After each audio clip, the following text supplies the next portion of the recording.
Hacking എന്ന് കേൾക്കുമ്പോൾ ആദ്യം എല്ലാവരും ചോദിക്കുന്ന ഒരു ചോദ്യമാണ് ഏറ്റവും എളുപ്പത്തിൽ ചെയ്യാൻ പറ്റിയ ഹാക്കിംഗ് മെത്തേഡ് എന്താണെന്ന്. മൈ ഓൺ എക്സ്പീരിയൻസ്, ഞാൻ ഏറ്റവും എളുപ്പത്തിൽ ചെയ്യാൻ ഉപയോഗിച്ച ഹാക്കിംഗ് മെത്തേഡ് SQL ഇൻജെക്ഷൻ ആണ്.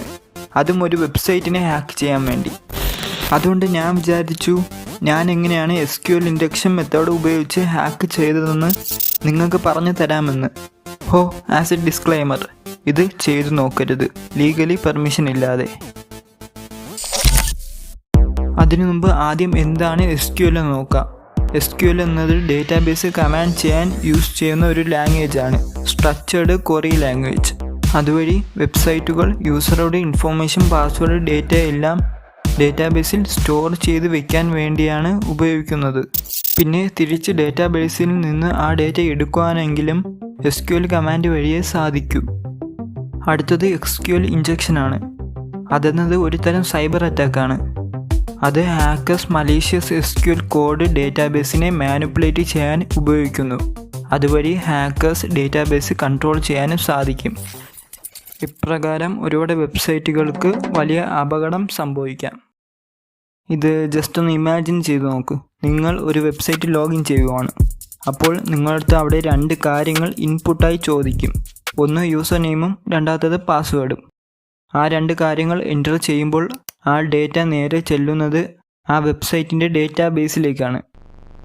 ഇപ്പോൾ നിങ്ങൾ ഇതിനു മുമ്പേ ലോഗിൻ ചെയ്തിട്ടുണ്ടെങ്കിൽ നിങ്ങൾ എൻ്റർ ചെയ്യുന്ന പാസ്വേഡും യൂസർ നെയിമും ഡേറ്റാബേസിലെ നേരത്തെ എൻ്റർ ചെയ്തിട്ടുള്ള പാസ്വേഡും യൂസർ നെയിമുമായി ക്രോസ് റെഫറൻസ് ചെയ്ത് നോക്കിയാൽ മാത്രമേ നിങ്ങൾക്ക് ലോഗിൻ ചെയ്യാൻ പറ്റുകയുള്ളൂ.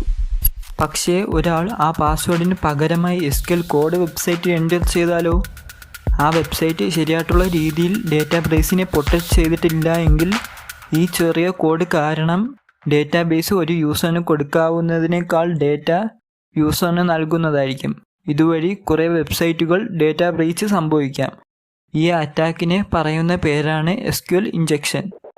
പിന്നെ SQL ഇൻജെക്ഷൻ വഴി വെബ്സൈറ്റിൽ ലോഗിൻ ആവാതെ തന്നെ ആക്സസ് നേടാം. ഡേറ്റാബേസിലുള്ള മുഴുവൻ ഇൻഫോർമേഷനും കാണാം. അതും വേണ്ടെങ്കിൽ ഡേറ്റയെല്ലാം ഉള്ളിൽ നിന്ന് തന്നെ മൊത്തത്തിൽ ഡിലീറ്റ് ചെയ്യാനും സാധിക്കും. പക്ഷേ ഇത് തടയാനും സാധിക്കും. വെബ്സൈറ്റുകൾ ഡെവലപ്പ് ചെയ്യുമ്പോൾ ഇൻപുട്ടിൽ എൻ്റർ ചെയ്യുന്ന വേർഡ്സ് എല്ലാം പ്ലെയിൻ ടെക്സ്റ്റിൽ ഡേറ്റാബേസിൽ സ്റ്റോർ ചെയ്യാതെ ശരിയായിട്ടുള്ള രീതിയിൽ സാനിറ്റൈസ് ചെയ്തു പിന്നെ ഡേറ്റാബേസിൽ എൻക്രിപ്ഷൻ ആഡ് ചെയ്തു സ്റ്റോർ ചെയ്യാൻ ശ്രദ്ധിക്കുക.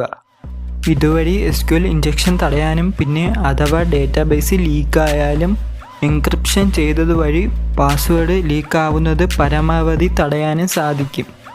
ഇപ്പോൾ നിങ്ങൾ എങ്ങനെയാണ് ഒരു SQL ഇൻജെക്ഷൻ കോഡ് ഉപയോഗിച്ച് ഡേറ്റാബേസ് ആക്രമിക്കുന്നതെന്ന് പഠിച്ചു.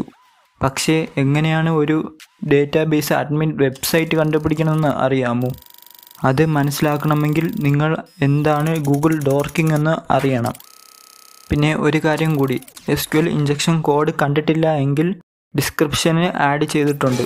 അതും കൂടി ജസ്റ്റ് ചെക്ക് ചെയ്തു നോക്കും.